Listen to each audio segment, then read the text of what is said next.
معلم نے جواب دیا، مدرسہ میں داخل ہوئے چند ہی دن ہوئے ہیں، اسے لے کر کبھی کبھی اس کا باپ بھی ہمراہ آتا ہے، ویسے ظاہری وضاحت سے غریب و مسکین آدمی نظر پڑتا ہے۔ بادشاہ حیران تھا کہ ایسا روشن تابندہ بچہ کیوں کر پیدا ہو گیا۔ چلتے وقت معلم کو ہدایت کر گیا کہ اس کے باپ کو بچے کے ہمراہ دربار میں حاضر کیا جائے۔ شام کو معلم نے بادشاہ کا حکم فقیر کو پہنچاتے ہوئے تاکید کی کہ وہ اپنے بچے کو لے کر دربار میں فوراً حاضر ہو جائے۔ فقیر نے جب شہزادی سے اس کا تذکرہ کیا تو یکا یک اس کے چہرے کا رنگ بدل گیا، رہ رہ کر اسے محسوس ہونے لگا کہ شاید مشیت الہی ایک سربستہ راز کو بے نقاب کر دینا چاہتی ہے۔ حاکم کا حکم تھا، مجبوراً دوسرے دن بچے کو بنا سنوار کر باپ کے ہمراہ کر دیا۔ پیدائشی حسن کی رونق ہی کیا کم تھی کہ اب ظاہری آرائش نے اسے نگار خانہ قدرت کا شاہکار بنا دیا۔ بچے کو ہمراہ لے کر جب فقیر اپنا بھیس بدل کر دربار میں حاضر ہوا تو بیک وقت سینکڑوں نگاہیں بچے کی طرف گئیں۔ چہرہ جمال کی تابندگی اور جلوہ خداداد کی دلکشی دیکھ کر ہر شخص دم بخود رہ گیا۔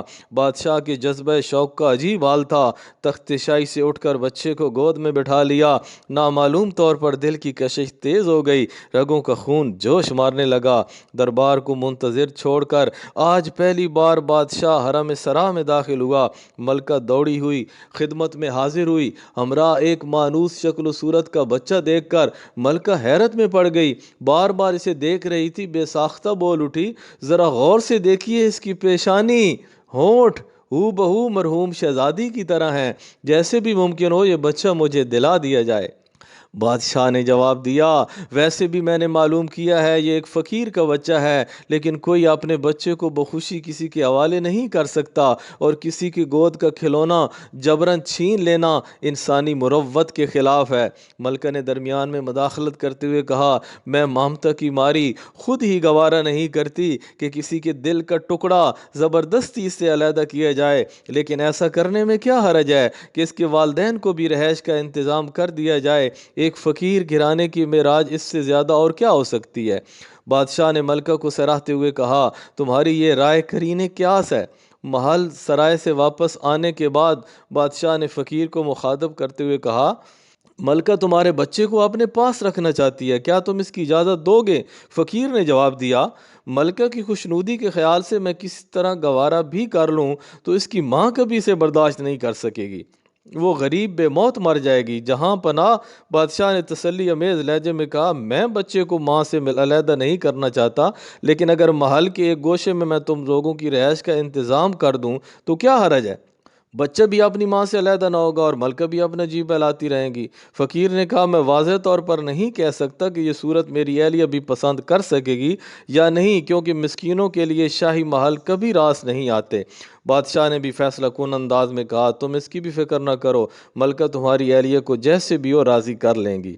محل کے عقبی دروازے کے اندر شاہی بیگمات کی مخصوص پالکی رکھی جاتی تھی۔ شاید آج ملکہ کہیں جانے والی تھی۔ خاصوں کے جھرمٹ میں آ کر ملکہ بیٹھ گئیں اور شاہانہ کروفر کے ساتھ پالکی آگے بڑھی۔ راستے کی پیشوائی کرنے والے خواجہ سراؤں کا ایک دستہ آگے آگے چل رہا تھا۔ دریافت کرنے پر معلوم ہوا کہ ملکہ کسی فقیر کی کٹیا میں جا رہی ہے۔